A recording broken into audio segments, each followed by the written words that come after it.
Hey, what's up, everybody? Jeremiah Krakowski here. Welcome to the Grow Your Life podcast. I'm so thankful that you're here to join us. This is for coaches, mentors, trainers, and thought leaders who want to scale their businesses and make multiple six figures online. We provide you with strategies, mindset, everything that you need to be able to accomplish this. Listen, if you haven't yet been a part of one of our live events that we do, check us out on my social media on Facebook and Instagram or Twitter, and register for one of the next upcoming events that we're doing.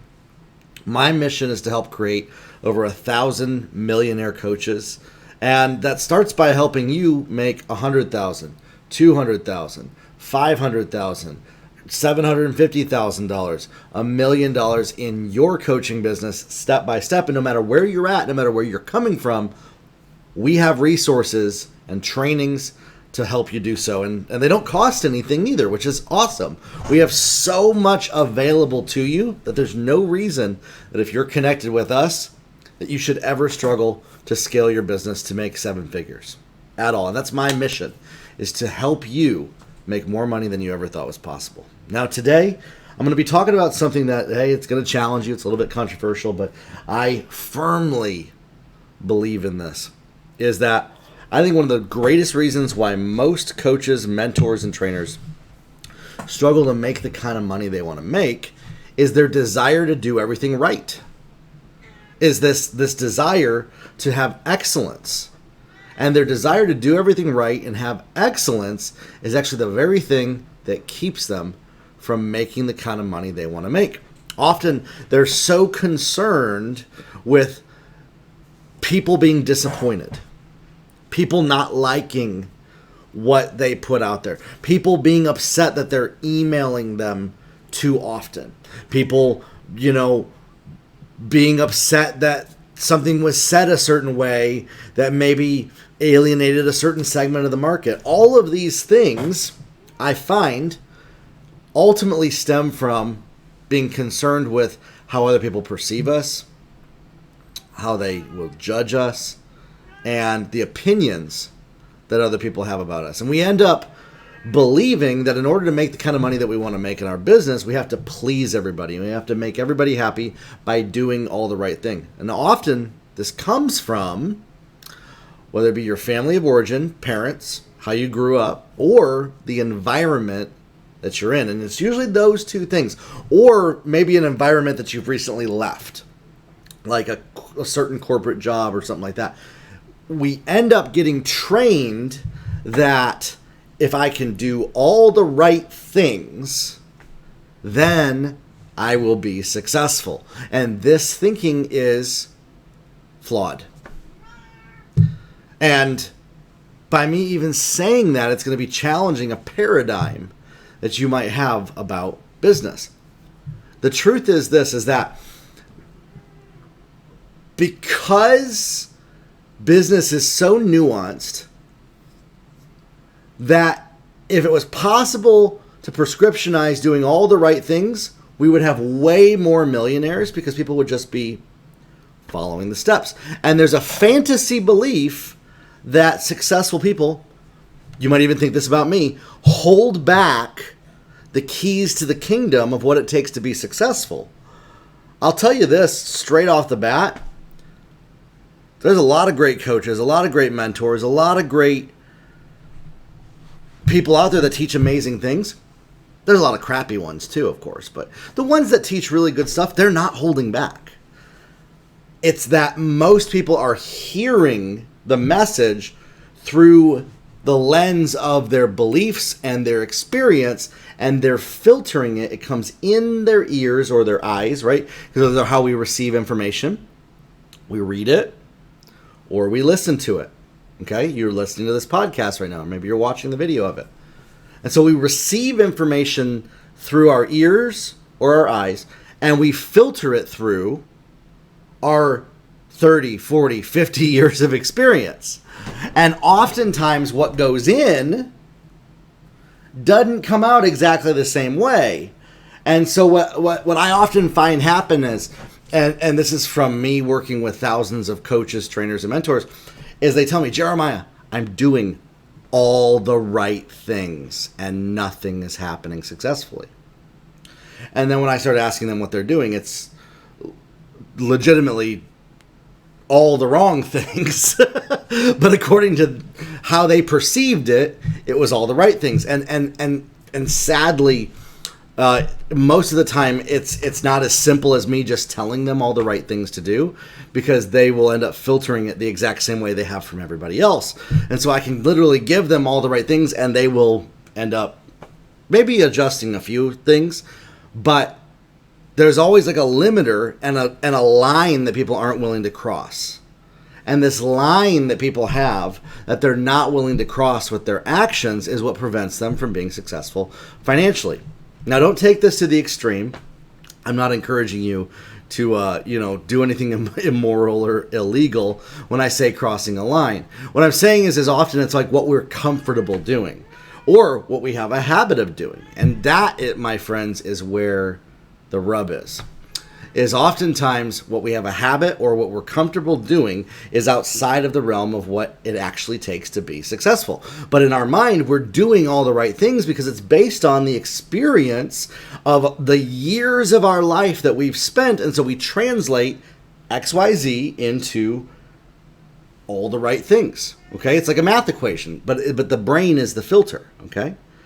And so what ends up happening is over time, because it does actually take time. I've seen it so often. I'll meet somebody a year ago and they'll be like struggling to translate what they need to do. And they finally get it like a year or two later. And it's like, and then they start to see the success, or they take 5 years or 10 years to do this. I remember I had a client, she's on year 7 in her business, and that's when she finally started making 6 figures. The 6 years up to that, she wasn't making very much at all. Now, we can judge the coach and say, oh, that coach was bad that they had, or that coach failed them, or that coach didn't do very well. And we can point fingers, but all that is just blaming outside circumstances for why we aren't where we want to be. Now, oftentimes, I have found a lot of coaches don't understand where people are coming from. They may not have empathy for certain situations. They may also struggle to actually listen and be able to give the strategic advice or ask the right questions. So there is a little bit of that nuance there. If you can get really good at the ability of asking questions of people when you're coaching them, you will get a lot better at being able to guide them that way. And we have trainings in our coaching program where we help you on how to coach people, how to ask the right questions, and how to listen actively better to be able to give better advice to people. This is a big methodology that I use. Is I pay attention to all the people that come into our space, that listen to our podcast, that join our coaching programs. What are they dealing with? And I can tell you this one thing right here. Trying to do all the right things is what stops people from success. It's the interpretation of of what they believe the right things are. So they're trying to do all the right things. They might even be doing all the right things. But there's like one little piece that they interpreted off. And oftentimes finding that interpretation, that's the process that sometimes takes 6, 12, 18, 24 months to get there. And it can feel like you're just banging your head against the wall and nothing is being successful. This is why most people walk away from success when they're just 3 feet away from gold. When they're just 3 feet away from finally striking it rich in their business, they walk away. And this is why, when we really boil it down, the obstacle, what seems to be stopping us, what seems to be blocking us, the resistance that we run up against is actually a direct indicator of the path that we're meant to go down. And so you might be saying, okay, well, going down that path would mean that I do something wrong, or what I thought was wrong previously. There are things I do today in my business that I previously thought were wrong. And not morally wrong or anything like that, but just I thought that best practice-wise, doing those things weren't the right thing to do. And now today I'm doing the things that are the right things to do, and we're successful. And so you might be saying, wait a sec, Jeremiah, you just said you're doing all the right things and now you're successful. I'm trying to do all the right things and I'm not successful. What's the difference here? You just said the biggest problem is people are trying to do all the right things. Now you're contradicting yourself. No, we're not. Okay? because it's all based on what we perceive and believe the right things to do are. And you're not really going to discover in your unique business what those right things are without experimentation. Okay? And so having an experimentation mindset, like a child, being willing to test things out, try things out, being willing to fail, being willing to see things not work out, being willing to make a mess, fall flat on your face, and fail, and being okay with it. See, that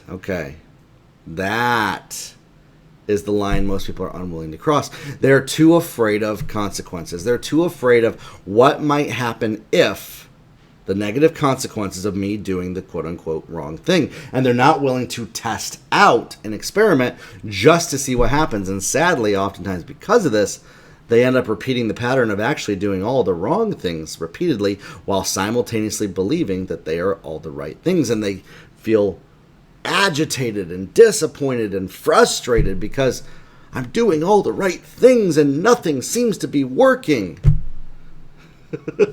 I get it. I totally get it. And this isn't to judge or to put you down if that's you. You might be feeling a little exposed here by what I'm saying. What I want to say is you want to give yourself grace. You want to give yourself compassion. You want to realize you've been doing your best. And so that's great. Start there, because that's a great place to start. The more you love yourself, the more opportunity you're going to have to reach your goals. But here's what I want to tell you. When's the last time that you had a vision for where you're going in your life? When's the last time you gave yourself an opportunity to visualize the future that you want? You might be saying, well, that's woo-woo crap. No, it's not.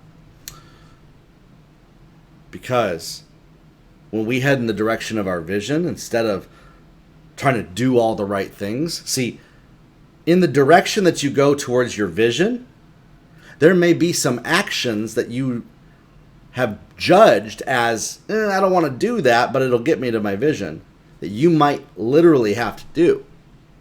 You might literally have to do the very thing that you've been trying to avoid to do at the beginning stages of your business. See, I see this happen often.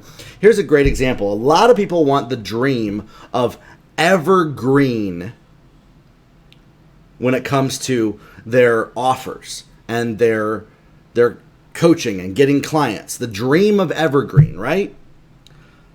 But they don't realize to get to the dream of evergreen, you actually have to do a live presentation. And you might have to do the live presentation a few times over.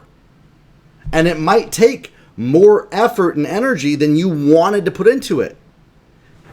You might say the returns aren't what I expected. Over time, those returns, as you stay consistent, start to increase. And listen, the very best way to grow a coaching business right now is by doing live virtual events where we end up talking and communicating with our potential target customer, and we do a sales pitch to sell them on our programs. It's the very best way to get clients. It's the very best way to grow your email list. And yet I meet a lot of people that are trying to do everything but that to grow their coaching business. And then wondering why they're struggling. Well, because that formula is the very best formula to be able to be successful. But you might fail at it your first couple of times out. Nobody might show up. Nobody might buy from you.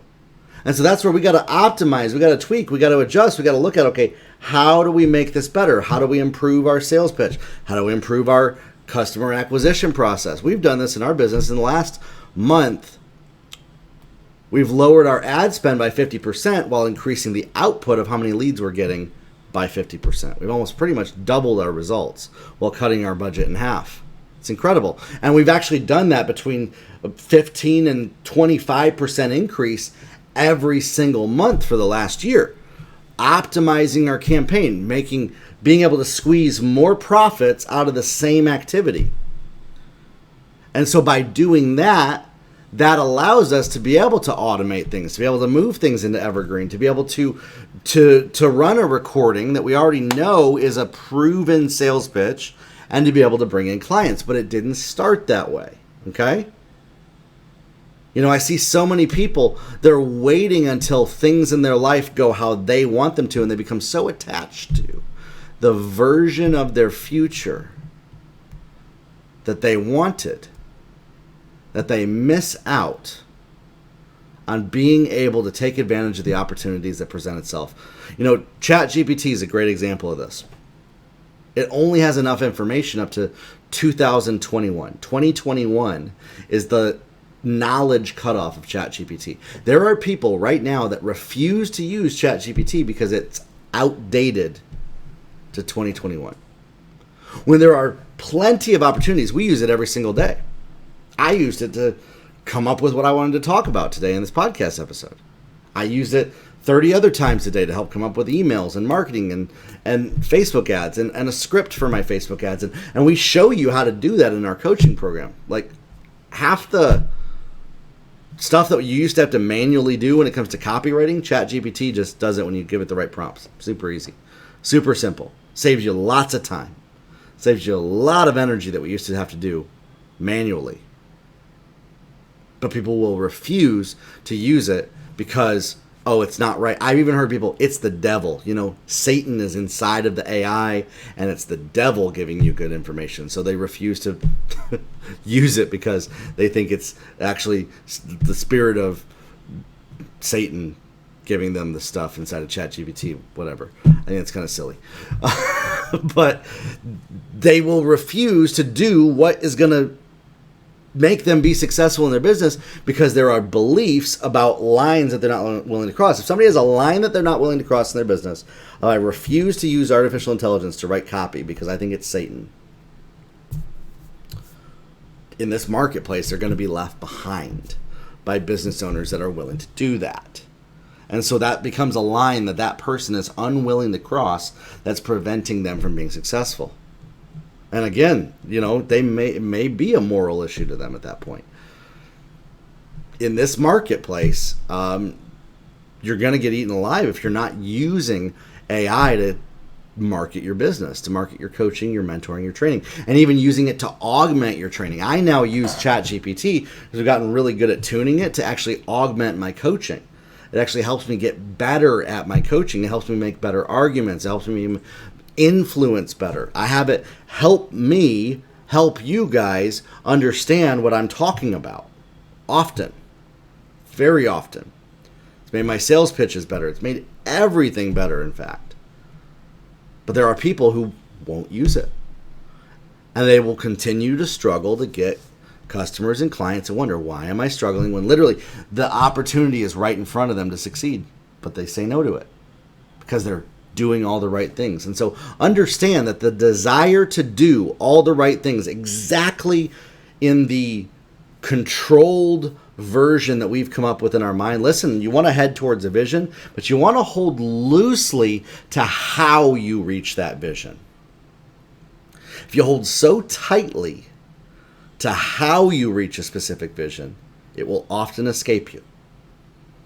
And so when we can learn to let go of how we're going to get to the destination, and we become more fluid in the process part of it, we can start to trust the process to say, okay, maybe I go in this direction that I previously had avoided out of fear and worry, but now I know, okay, that's the right path to go. 9 months ago, I was very much trying to avoid working with people that were making under $200,000 a year, that were perfectionists, that were struggling with a lot of these things. And so I had to grow over the last 9 months in my confidence to be able to work with that market. Now we're actually working with that market. We're attracting more people from that segment because a lot of them are really attracted to me. They're really attracted to what we're doing, and they want to know how to be successful. And so there's a whole segment of the market that I need to serve, but I had to grow in the skill set to serve that market. See what I'm saying? And so it was a line that I wasn't willing to cross 6 months ago. Now I am, and we're actually starting to, our business is scaling because of it faster. Okay? And so ultimately you've got to look at, what are those sacred cows that you said, I am unwilling to cross that line because I'm trying to do all the right things in your business. And what are some of those things that you've been avoiding because it's been too hard to go in that direction? It might just be. In fact, I can say this with confidence. It probably is the path that you should be going down. The path of resistance in this business is often the path to success. And it will start to become easy. It will start to become the path of least resistance. It's actually really cool. Once you start to get good at doing this and discerning this and understanding it, the path of the most resistance actually becomes the path of least resistance. And that's where it gets really, really fun, really, really easy. But there is a transition period where you go through where it might be scary. It might be hard. You might have to do the very things that you have said, I will never do that. I'm doing things today that I've said, I will never do that. And yet I'm doing them on a regular basis. And that's how our business is making the kind of money that we're making. And I'm excited to pass this on to you. And so hopefully this inspires you. Listen, this is an advanced level training right here that I've given in this podcast episode. And that's what this podcast episode list is. If you go through all the previous episodes of this podcast, they are advanced level trainings that will change your life, change your mind, change your business if you start to apply them. I would actually go in reverse order and kind of listen to them all backwards, personally. I would not start at episode 1. I would go backwards and listen through them. You'll get a lot of value. And listen, if you want to join our coaching program, the Client Growth Accelerator, get on the waiting list. When we open the doors to it again, you'll be the first to know to jump into that. In the meantime, join us for some of the free events that we have. Go through the podcast episodes. Check out all the YouTube videos that we do. We got lots of content that can help you succeed. I can't wait to help you become the millionaire coach that you know you can be. We'll talk soon, everybody. Grow your life. Have a good one.